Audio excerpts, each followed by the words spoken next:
Hello and welcome back to the Edge of the Box podcast, a podcast by WhoScored.com in association with UltimateFan. I'm your host, Dan Bardell, joined by the dynamic duo of George Elek and Jonathan Wilson. We are here, of course, to run the rule over the Premier League weekend, like we always do. But all season, we've been running through our predictions lead, doing predictions every single game week, and I have been leading by an absolute mile all season.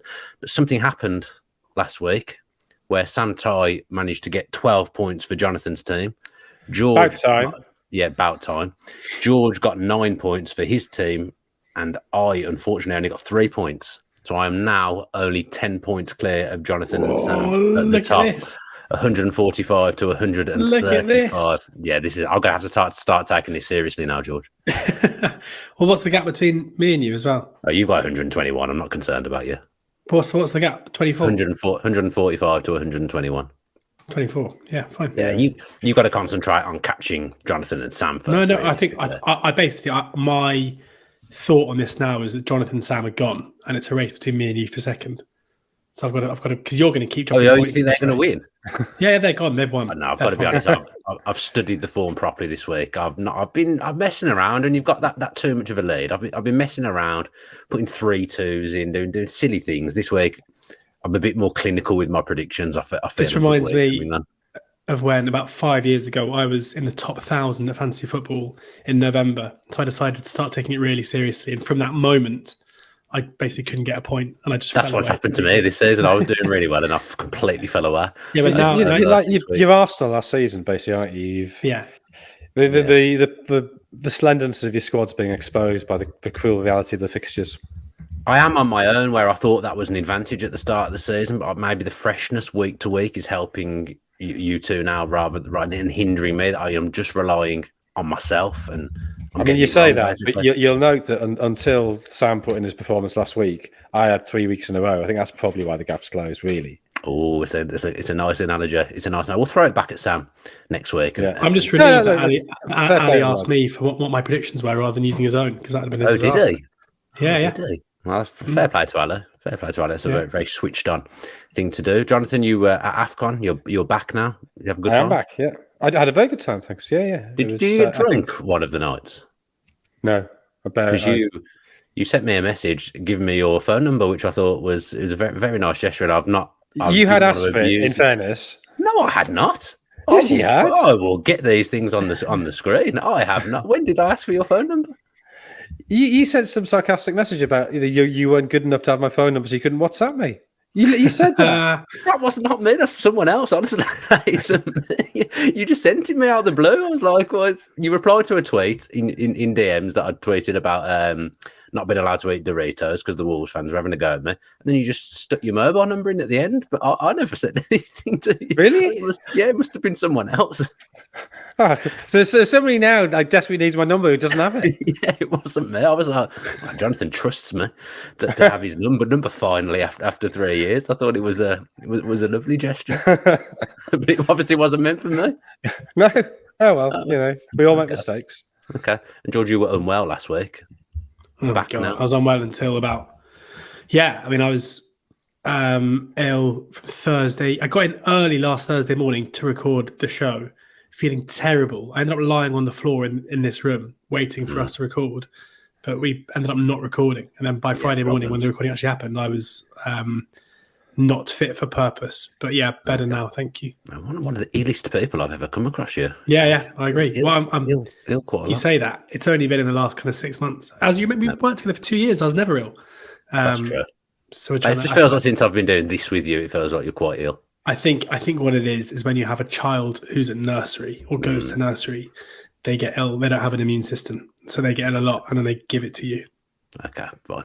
Let's move away from all that lovely stuff that we've just spoken about then and look at the weekend ahead. Undoubtedly, the biggest game is Manchester City against Chelsea. Jonathan, the return of Cole Palmer, one of the best players to watch in the entirety of the Premier League this season, despite not being part of a team that's really been a cohesive unit throughout the whole campaign. They're very inconsistent, but he's been marvellously consistent, really. Yeah, he really has. I think we might have said this in the previous pod. I think that's one of those deals that seems to have worked for all parties, that City didn't really need him. They've got Oscar Bob there as cover, who may even be better than him. Grealish has struggled to get games, and they're not short of forward players. And they've got themselves 45 million quid and offloaded a player who clearly was desperate to play and might have become quite unhappy. Chelsea have got themselves a player who he's clearly been their best attacking player this season, arguably their best player. Very calm, efficient finisher, very good on penalties. He's clearly got an imagination and a brain. I wonder whether Guardiola had reservations about whether he's slightly too individualistic for the Guardiola style, but at Chelsea so far, that seems to have helped him, if anything. And Chelsea actually have a young player who is doing what the other young players in the squad are meant to do. That he's the one young player they've signed who really has looked consistently top quality. Is the 23-man Euro squad rule going to hinder him, George? Do you think he'll make the Euro squad? Do you think he should make the Euro squad? I think he definitely should be in with a big chance. I mean, I would like him to be there. I think it's probably a case where if Gareth Southgate had left his post as England manager at some point in the last, 13 months, since, or 14 months since the World Cup in Qatar, then I think he'd have a fair chance. But I think we're in a position now with Southgate where, and I personally understand this, that he has his favourites, and whatever Southgate used to say about players needing to be in form or players needing to play has kind of gone out the window, because he's been in the job for however long. He's had a few very impressive major tournaments, and there are certain players who I don't think a new manager would probably even entertain as being part of the squad, who Southgate would be very, very reluctant to drop. And that means that players like Cole Palmer, who are trying to force their way into the squad at this moment, also, as you mentioned, a smaller squad, and makes them harder to get in. So, yeah, I mean, I think it's a bit of a coin toss now with Palmer, but I wouldn't be surprised if players like him, who the assumption is that their form is going to put them in contention, maybe won't be as close as we think they are. Well, if you look at it, there's going to be, Kane and Watkins, injury permitting, will be the two out-and-out centre forwards. And then you probably want, 6 of that sort of creative player who can either play off a forward centrally or come in from wide. So Saka, obviously. Foden, obviously. Grealish, if he's fit, probably still. I mean, I guess that's a question on form. Rashford, if his form... I think things have to go pretty badly wrong for Rashford not to get in. Yeah. And Rashford obviously has the advantage. If worse comes to worse, he could play as a centre forward rather than coming off the left. So there's maybe 2 slots available. Does that sound fair? Maddison, Anthony Gordon, Palmer. I would look at it as in Palmer, the position he plays in.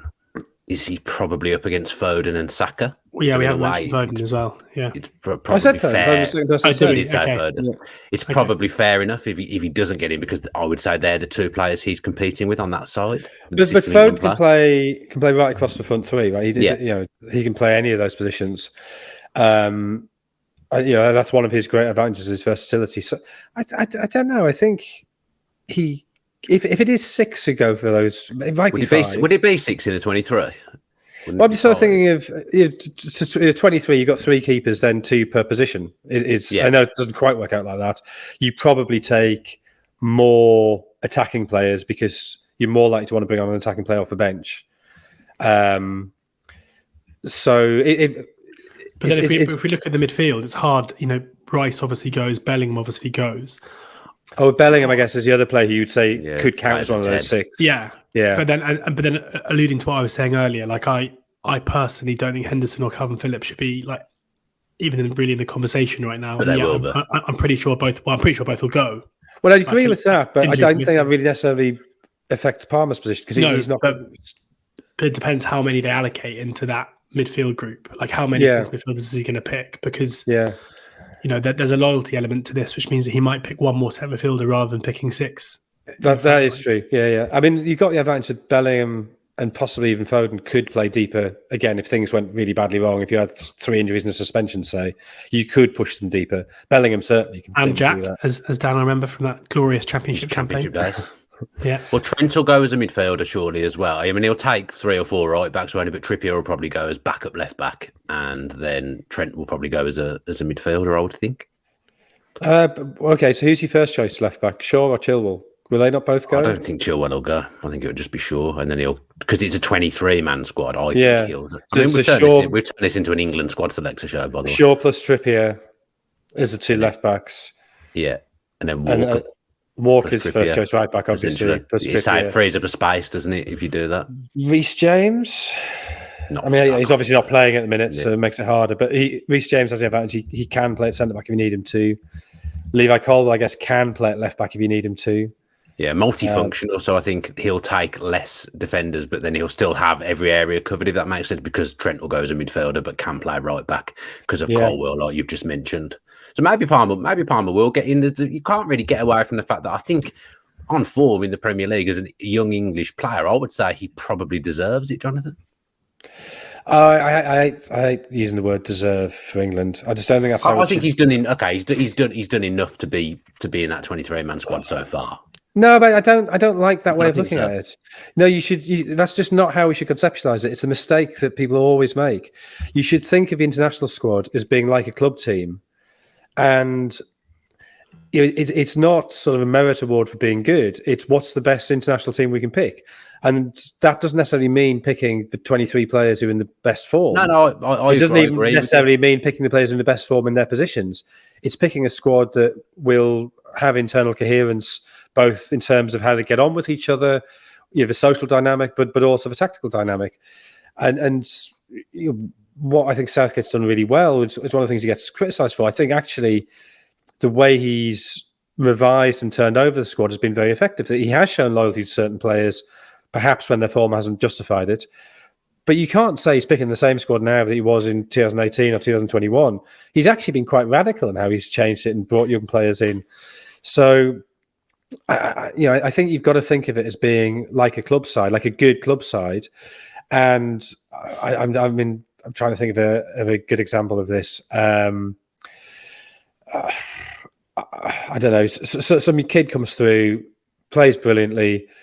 Does he deserve his call up to Manchester City? Well, that's not how it works. Is there a space within the City squad? Will he make City better? And if the answer to that is no, then no matter how well he's playing for Team X, he doesn't move. He just carries on being good there. And England should be the same. Just because you're playing well for your club doesn't mean you should necessarily get the call up if you're not going to add something to a squad that's already coherent, already playing pretty well. I agree with you. I'm a Southgate fan as well. I agree completely with everything that you've said. I didn't word it well. I feel like because Cole Palmer's come the under-21s route as well, which England like, I just feel there is a space for him. And if you do look at what he has done this season, he has been called up recently as well. I personally think he's done enough to have played himself into the squad. I'd be surprised if at least one of him and Gordon don't go. I think at least one of them probably will go. Or Eze, and the other thing, in that Eze, that's true. Yeah. I mean, injuries, I guess, have been a problem, but if he had a good end to the season, that's fair. Yeah. There's also with Palmer, I think Jonathan, you mentioned there that Rashford can play through the middle if needed. I hate Rashford through the middle. I don't think he's kind of shown. It's just a last resort, isn't it? Exactly. Yeah. I think Palmer's shown that he can play. He can do that as well. That's true. Yeah. And Gordon can do it as well, actually. Yeah. And Gordon's good at it. Did it in the 21s last summer very successfully. Right. I've derailed the podcast enough. Weren't supposed to even be talking about Cole Palmer. It wasn't even in the running order, but I couldn't believe that Manchester City beat Chelsea. There was no Cole Palmer in there, so I felt the need to start. And played very well against City in the game at Stamford Bridge. He did. He was very, very good. Let's talk about another player who's played for both clubs, Nathan Ake, George. In the last few years, he's quite clinically and almost under the radar become a really important part of their backline. And he was backup really initially. He didn't used to play that much, but pretty much every big game now, and including this one because it's a big game, you expect him to be in Manchester City's 11. Yeah, and he is seemingly now what Pep Guardiola looks for in a centre-back, where he is fairly dominant in most duels, both in the air and on the ground. He's a very good footballer. and he can play fullback, and he can play centre back, and that is what Pep seems to like these days. If you look on the Who Scored page, his starts this season have basically been split between playing at centre back, left side of centre back, and playing as a left back. And he's always incredibly efficient at what he does. Like, I've been really surprised to see how good a signing he's been for them. But I think we're at the stage now in Manchester City where their recruitment is so strong that, I think we should basically anticipate that anyone they bring in, even if our preconceptions of them aren't that they are of the level of Manchester City, they will probably get there playing under Pep. So, he's ever dependable. We've certainly seen over the last couple of seasons that he is deserving of playing for a side at the top end of the Premier League, which didn't really seem like the case when he was a Chelsea player previously. Yeah, well, they've been busy as well, Manchester City, Jonathan. They've recruited Savio recently to come and join next season from Girona. They also got Echeverri in the window just gone as well, although he's gone back to his parent club. But he'll be there next season, you suspect, as well. Jack Grealish is not in the team at the moment, albeit he played in the Champions League in midweek, but he hasn't started a Premier League game since December. Pep always seems to do this weird thing where he did it with Foden a bit last season as well, that people forget, where he will just leave you out for a sustained period of time, almost willing you to have a massive amount of hunger and desire that when you are in the team, you're going to give 10 out of 10 performances every week. And in fairness, Foden has been brilliant this season after sitting out a lot of the last season. Grealish in his first season didn't play much, but he seems to have gone back to just sitting on the bench for 90 minutes in games. Yeah, I mean, there's something Guardiola said after the game on Tuesday, and with Grealish getting the groin injury, he said, "Oh, it's a shame because he's really been." What was the exact phrase? It was something like he's really been working hard in training the last couple of weeks, implying that he hadn't been before that. And I think Guardiola was pretty disappointed with Grealish's summer and some of the pictures of his post-treble celebrations.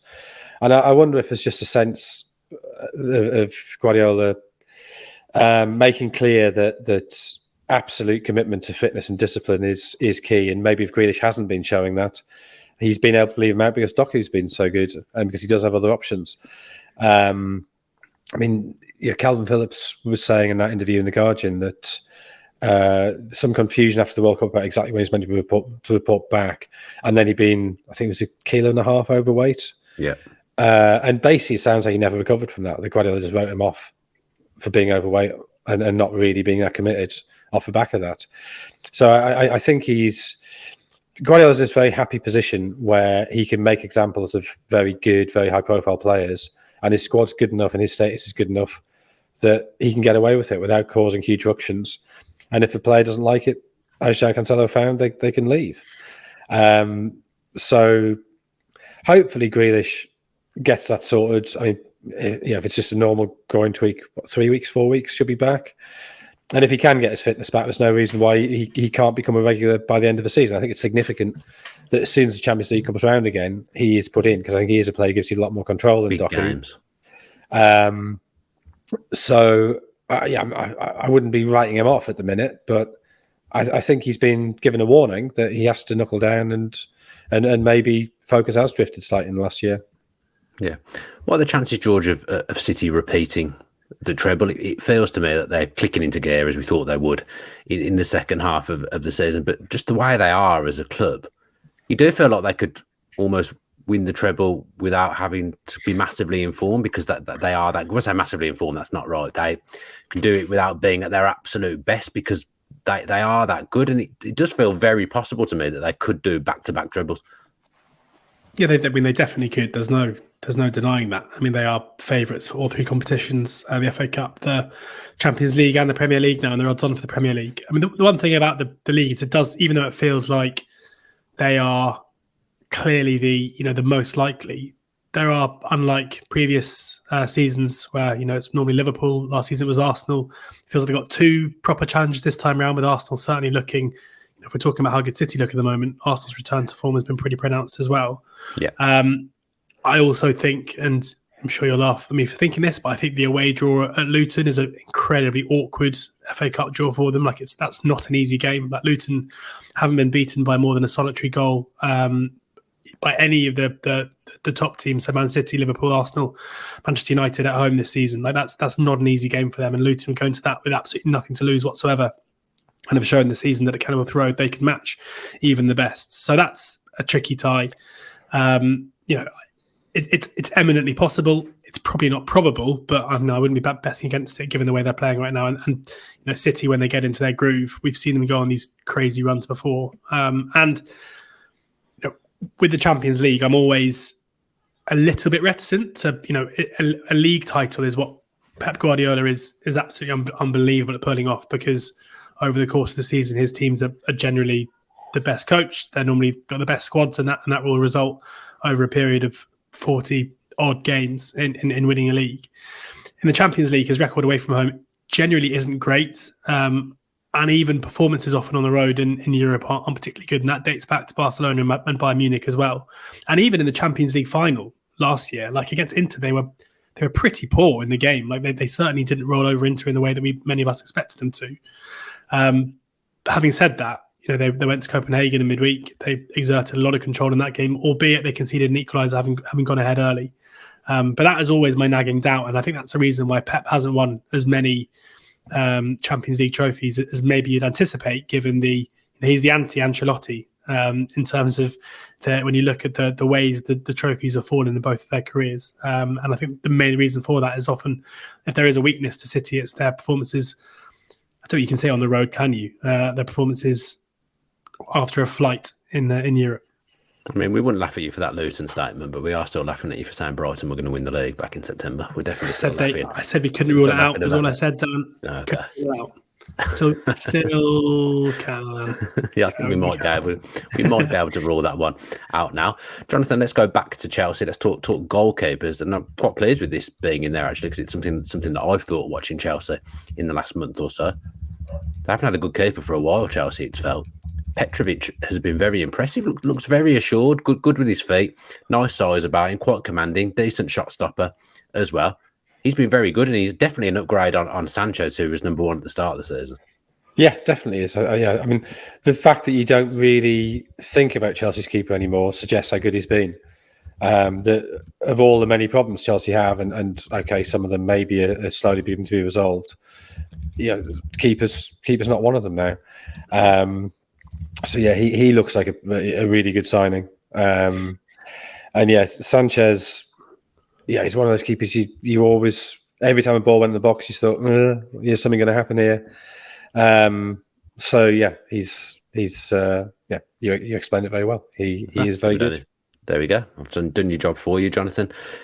Thiago Silva, George, looks like he's going to be out for the rest of the season. Is this the end of Thiago Silva in top level football? I mean, his durability has been absolutely sensational. We've got a graphic here about his season upon season ratings. Actually, this season is his lowest rating in 7 seasons. So, Chelsea rely on him quite heavily. He really is their only player of any real experience in there. But this injury, do you think that's the end of him in the Premier League and Chelsea? Obviously, from an age point of view, you wouldn't think he's got long left at 39.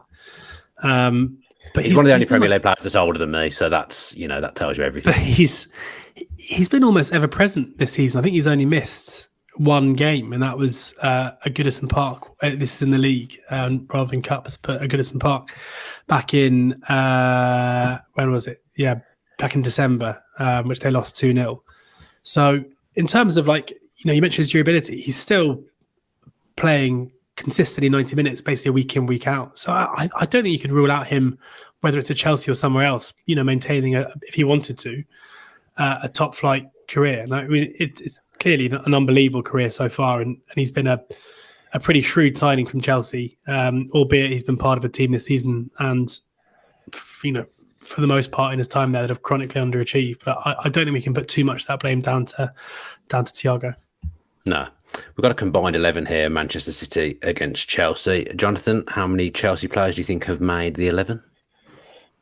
I mean, there shouldn't be any. We're going to be upset then. 2. George, what do you think? You throw me off with that comment. Surely not a 3. I'd say 2 as well. 3. It is 3. What? It's a legacy 4-4-2. You're not going to like the central midfield at all. The way it's been, the makeup of the central midfield, you will not. Palmer central midfield. I can take worse than that. No, it's not worse than that. But it just wouldn't happen. Basically, the 4-4-2 that they've gone with here. But do you want to have a stab at the 3 Chelsea players? Palmer. Palmer's obviously one. Yeah. Petrovic. Yeah. Well done, Jonathan. Very on vogue there. I just know that Edison's rating is really low for some reason, unexpectedly low.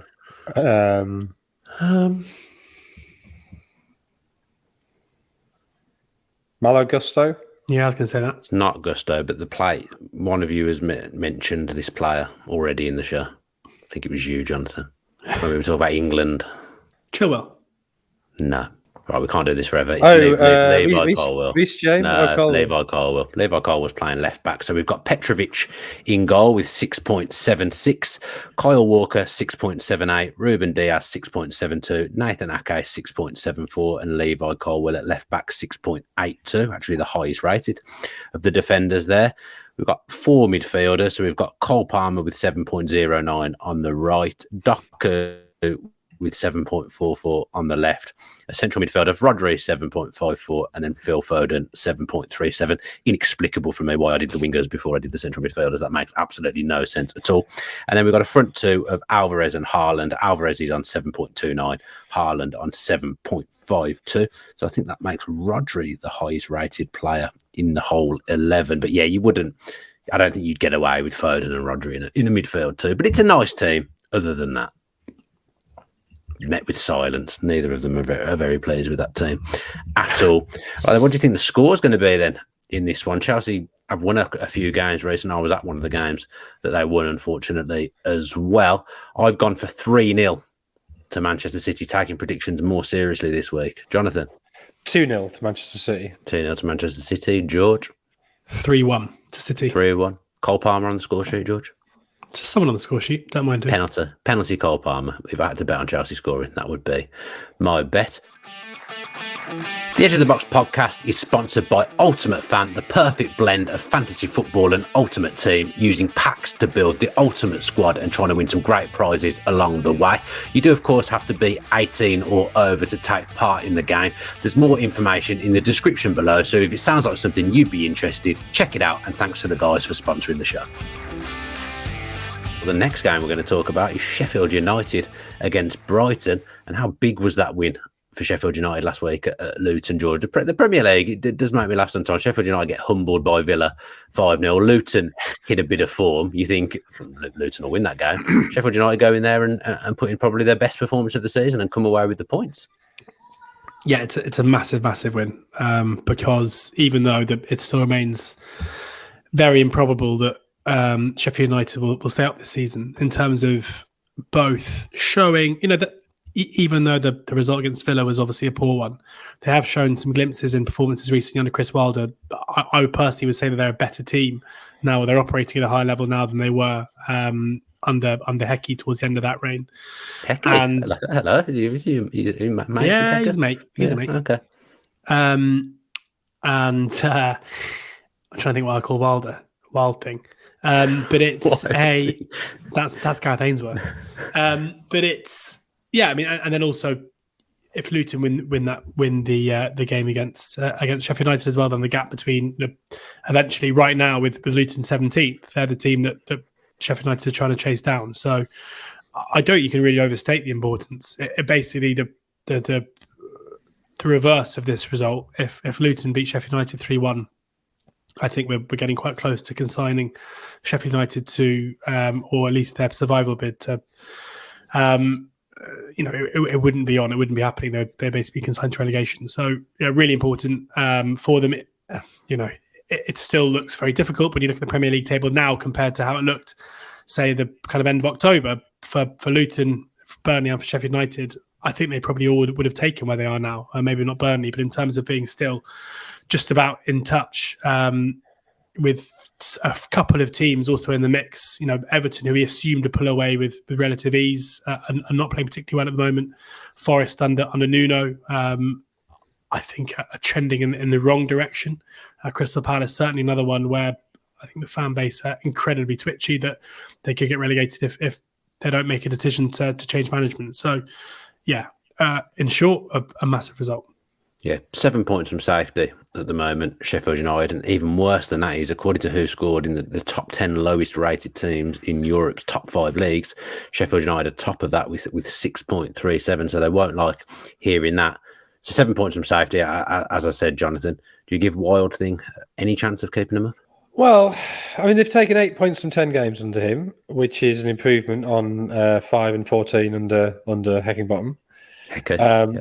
But if you average 0.8 of a game over a season, then you end up with you get what's that, 31 points, which probably isn't enough to keep you up. So they're starting from a bad place, and they're not getting points at a quick enough rate. Realistically, and I guess this season is different because there's going to be at least 1 points deduction, possibly 2. They probably need 32, 33 points to have a chance. So you've got to get 20 points in the next 14 games. Is that possible? It's hard. I mean, it'd be miraculous if it came back, but it's more possible now than it was before they played Luton. Yeah, didn't they snatch a point at Brighton? Have I imagined that as a game that they did okay in recently? I'm pretty sure they did, and of course, the way the fixtures are, it's a game that's come around quite fast. Yeah, let's talk about 1-1. Let's talk about Pascal Gross. Then, is he one of the most underrated players in the Premier League, George? Because he was signed for $3 million in 2017. Been at Brighton, actually that's quite unheard of that a player signs and then stays at Brighton for as long as he has. He's played multiple positions for them over the years, but just a very consistent operator and a player that does seem to go under the radar a little bit. Yeah, he does. He, as you say, he's versatile in terms of where he can play. He's absolutely brilliant for the way that Brighton want to play, where he is very, very tidy on the ball. When they dominate possession, he's normally the midfielder who plays a little bit further forward than Gilmour, but can kind of dictate alongside him, but also create from deep and from advanced areas. He's a big goal threat. His set pieces are good. I don't know if he's one of the most underrated players in the league, but I think he's certainly one of the best bits of transfer business for players who are currently playing in the league. To pick up a player for that fee who's currently operating the level that he is, and at 32 as well, in a Brighton side that have a lot of young talent in it, he's certainly someone who can bring a little bit of experience and know-how into the squad too. So he's a player that I love watching. Always those very accomplished ball players that are always good to watch. And maybe he doesn't get the credit he deserves, but he's been a big part of the success story that Brighton has been over the last, since he joined, really, back in 2017. Well, he's the third highest rated central midfielder in the Premier League at the moment, Jonathan. Do you want to have a guess at the two that are ahead of him? Rodri? Yep, he's top, 7.54 as we know. Rice? Yep, Rice, 7.31, and then Gross is beneath them, 7.27. Erdegaard is fourth on 7.22. Ross Barkley, fifth, 7.20, and then sixth is Douglas Luiz, seventh Bruno, 8 James Ward-Prowse, 9th João Paulinho, and 10 is Szoboszlai. Nice little list there, some good players in there. Fair play to Ross Barkley as well. I think he's been tremendous this season. That's probably a topic for another day, or it might have even been one that we did last week. I did so many podcasts and shows, I can't remember whether it was on this one. We spoke about Ross Barkley. Evan Ferguson's a exciting young player, Jonathan. Started the season with a bang, scoring a hat-trick against Newcastle, and it feels like I haven't really seen him. Now, I can't profess to watch every single Brighton game because I don't, but I feel like I'm not seeing him, and he hasn't scored since November. Yeah, I mean, he's only completed the 90 minutes 3 times this season, which I think is probably De Zerbi's plan. I was at that Newcastle game when he was sensational. There was one of the goals in particular where he got it, 30 yards out and basically turned and assessed the options incredibly quickly and side-footed the ball in the bottom corner in a way the keeper had no chance. And you sort of thought, that's just the capacity to assess his options that quickly and take the sort of lowest tariff difficulty one. When you wouldn't think from 30 yards out side-footing was necessarily the best thing to do, but it clearly was. I don't think there's any doubting his talent. I don't think it's a surprise if young players occasionally have a slight plateau in their development. João Pedro's clearly doing really well for Brighton, so he's taking more of the attention maybe getting more of the minutes. And Brighton's form generally has dipped away slightly, which I guess. I mean, which is understandable again with Europe, the squads. They're a very young squad anyway. Maybe not quite as deep as you need to really go for it in the Premier League and the Europa League. So I don't think it's anything to panic about. I'm sure. I have no doubt he'll be, barring injury, he'll be an excellent Premier League forward for a long time. Yeah, this is another one for you, Jonathan, because I know you've been at AFCON.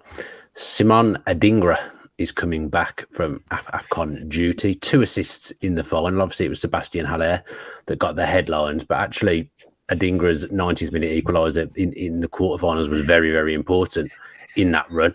For them, another attacking option coming back to the fore. Oh, he's really good. Like, really, really top player. Ivory Coast was in many ways, they were a shambles. You would never set out to win a tournament like that, losing 2 games of the group stage, sacking your coach. And sacking Jean-Louis Gasset was clearly the right thing to do. And appointing MS Faye was the only thing they could do. And it definitely, they would not have won that tournament under Gasset. But if I were Gasset or a Gasset supporter, I'd be going, hang on, I didn't have Haller. Haller was out for the entire group stage. Adingra was out for the entire group stage. So the 2 most important attacking players, he didn't have the option of using them.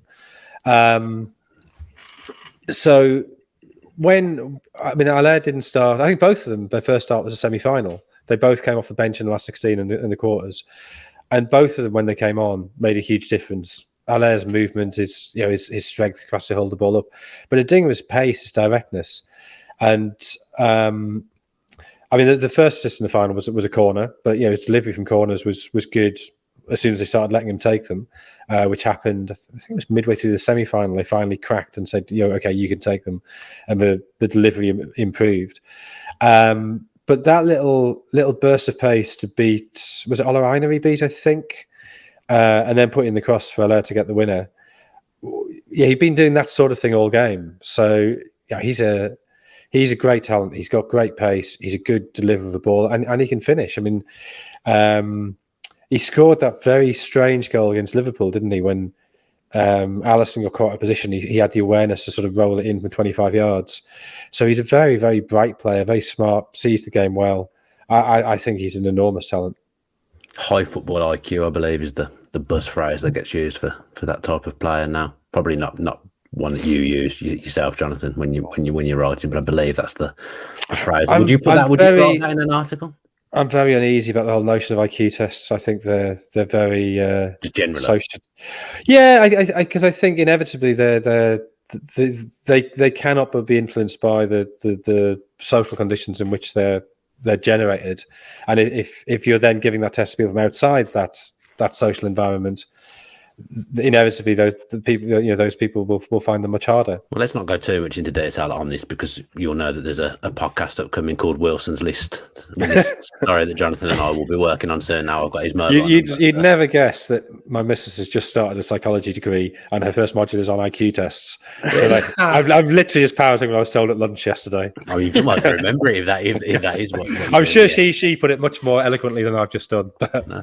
But yeah, we will be discussing such topics on Wilson's List, so do watch out for that fresh podcast that's coming up soon. George, what's the score going to be? Sheffield United against Brighton. What have you gone for? I have gone for Sheffield United 1, Brighton 3.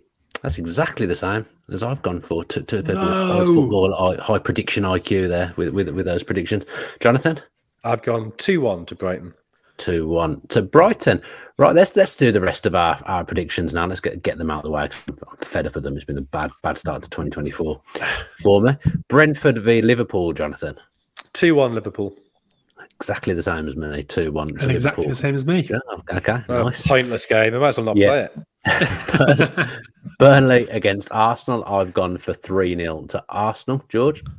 3-0 Arsenal. This is a disgrace. Oh, dear. 3. I've took you seriously this week. So usually I'm messing around. You just copied me. That's worrying for you, isn't it? I didn't know what you'd put.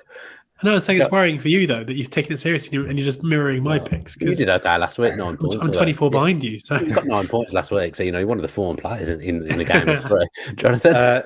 2-0 to Arsenal. 2-0 to Arsenal. It could be a good week for Jonathan here because we're predicting the same. Oh, a terrible week. Oh, a terrible week, yeah. Fulham against Villa, Jonathan. 1-1. Bloody hell, I've gone for 1-1 as well. George? 2-1 Fulham. 2-1 to Fulham, getting the bin, George Elek. Newcastle against Bournemouth, George. 3-1 Newcastle. 3-1 to Newcastle. I've gone for 2-2. Jonathan? 2-1 to Newcastle. 2-1 to Newcastle. Forest against West Ham, Jonathan. 2-1 to Forest. 2-1 to Forest, George. 0-0. 0-0. I've gone for 1-1. Spurs against Wolves. I've gone for 3-1 to Tottenham, George. 2-1 Tottenham. 2-1 Tottenham, Jonathan. 2-1 Tottenham. 2-1 to Tottenham. City against Chelsea and Sheffield United against Brighton. We've already done. Luton v Manchester United, George. Home win. Home win. 2-1. You did it. Yeah. You did it. 2-1 Luton, Jonathan. 2-1 Manchester United. Almost certainly Scott McTominay winner in the 84th minute. Oh, He's just so upset by Sunday. So upset. It's devastating. Why can't Villa play against Manchester United? I don't understand. You played it, right? Good. Yeah, I know, but why can't we ever beat them? It doesn't matter what we do. We never can beat them at Villa Park. It's horrible. I hate them, but I have predicted them to win at Luton 2-1 in a similar. Luton will probably dominate that game and Manchester United will win 2-1, like Jonathan says, with a McTominay winner. Final prediction then, Everton against Palace. Jonathan, you go first. I mean, I think anybody who's able to watch the full 90 minutes of that game. Is this a Monday game? Yeah. I'm watching there on Monday. Yeah. I'm 1-0 Everton, but I mean, just tell me the result on Tuesday morning. Don't make me watch it. They played each other in the cup, didn't they? Yeah. That was an awful cup game, yeah. On a Thursday night. It was dreadful, Yeah, I've gone for 1-0 to Everton as well. George? I've gone for 1-0 to Everton. Okay. Right, I mean, that's a game they really shouldn't bother playing. Like, nobody benefits from that game being played. No. Oh, yeah, that's what is that on a Monday? I bet Gary Neville's not at that one. You know, when they get other people in on a Monday, as they did this Monday, Gary Neville won't be doing that. Everton against Palace, not worth his time. Let's talk about West Ham then in the team in focus. Finishing 2023 strongly, they did. And I've always been a big advocate of David Moyes at West Ham, George. But it's fair to say they haven't won in any of their last 7 matches across all competitions. 2024 has not been a good start. No, it hasn't. I mean, David Moyes would say, hold on, have a look at the league table. We're still 8th. Yes. We're 1 point ahead of, it's interesting discussion that I've seen on Twitter over the last week or so is how, if you look at the Premier League table and you see that Roberto De Zerbi's Brighton are 1 point behind West Ham, and De Zerbi is being linked to the Barcelona job. He's being linked to the Liverpool job.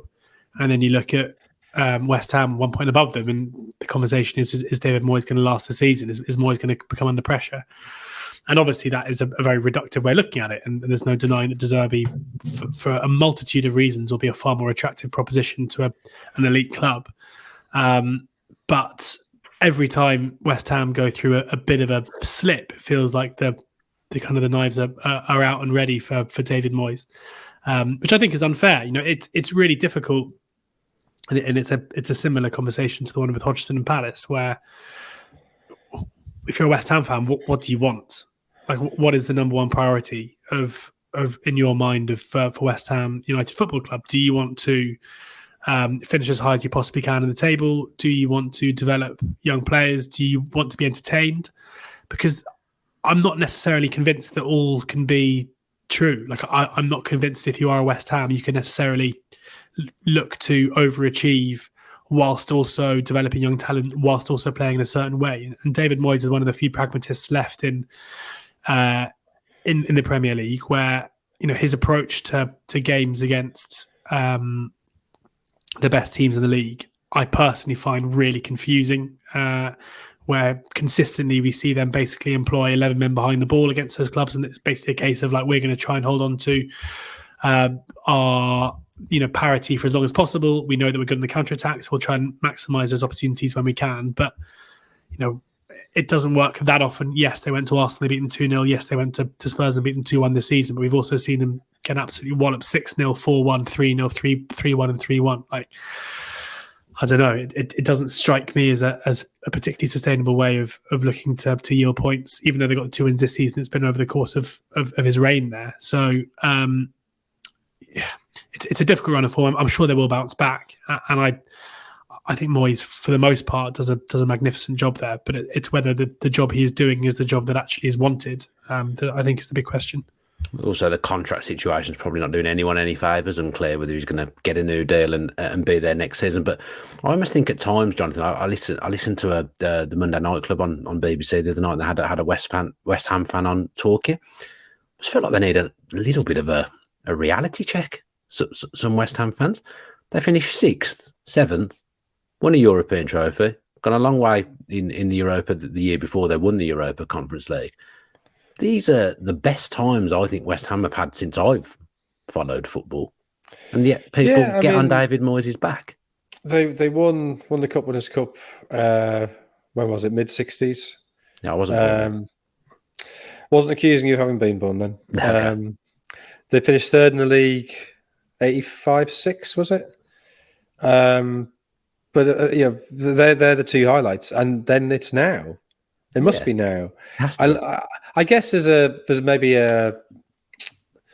it's different to the 80s in that in 85-6 there was definitely for part of the season a sense that they actually could win the league. It wasn't a totally ludicrous thing to think that a club of West Ham stature could win the league. We'd seen. I know Villa historically a bigger club, but Villa winning the league 5 years earlier. You'd had Forest winning the league 3 years before that. Sorry. Derby winning the league within living memory.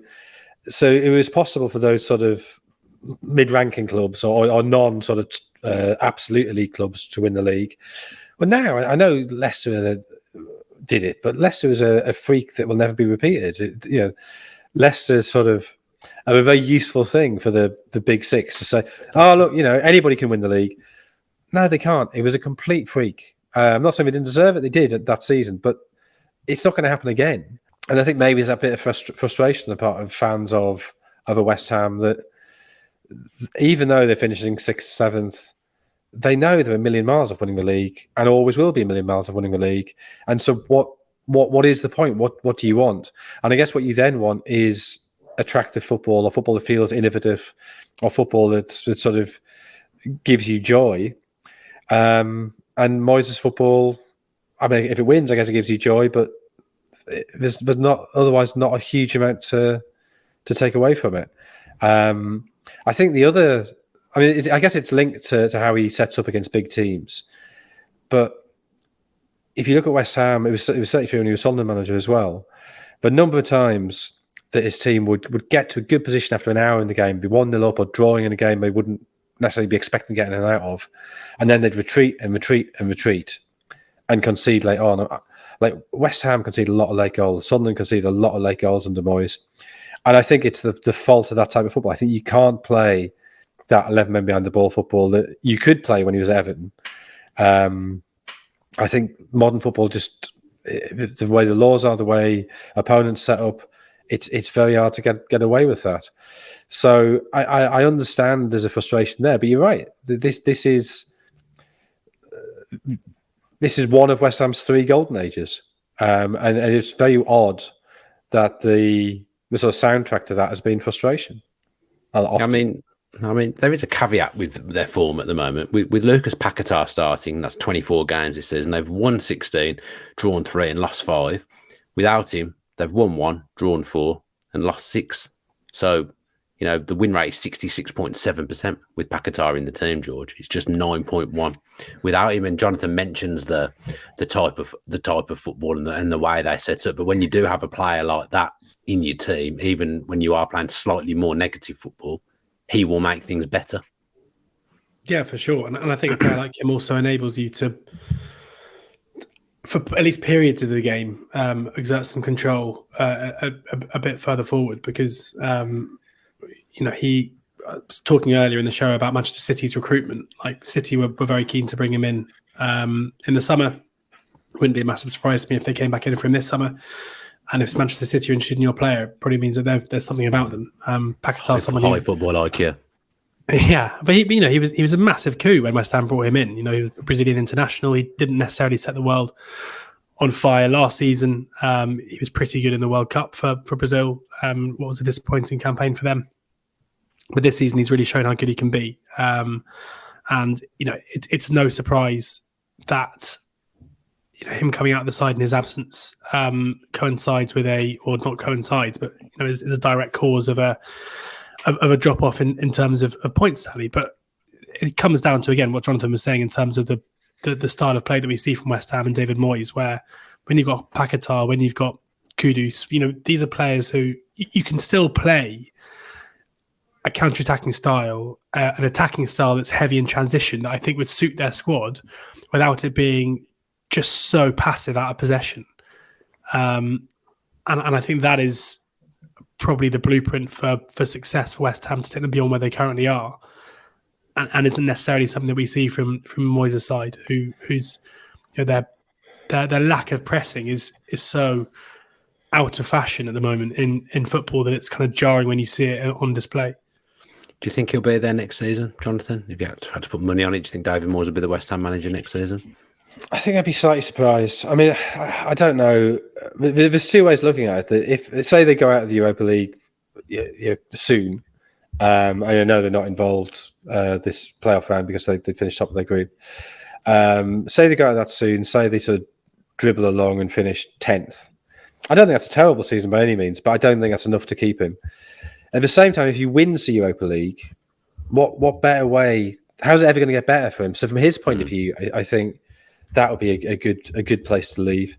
So yeah, I think if a club is going to progress, they probably need a change of approach.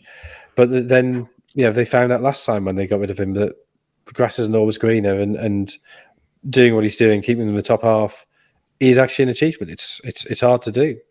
And where would they go? I can't. Obviously, the managerial market may look a lot different in the summer, but at the moment, I wouldn't be able to put my finger on where they would go for the next manager. Well, there's going to be a lot of managers available in the summer, aren't there? There's going to be a big merry-go-round. So you wonder. I mean, I don't know, maybe this is a bit too ambitious, but say Tuchel leaves Bayern, where's he going to go? And surely not West Ham. Well, why not? I don't think it's a big enough job for him. But okay, but what club that is big enough is going to have a vacancy and want him? He Manchester United, perhaps. Maybe, but it's a Newcastle. big chain.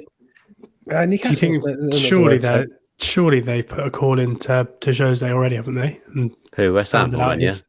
West Ham. I just don't know that. I don't know. I just don't feel the fans would welcome that for some reason. Just got in my head, they just wouldn't welcome it. Jose will say, get yourself in the Conference League and then we'll talk. Yeah.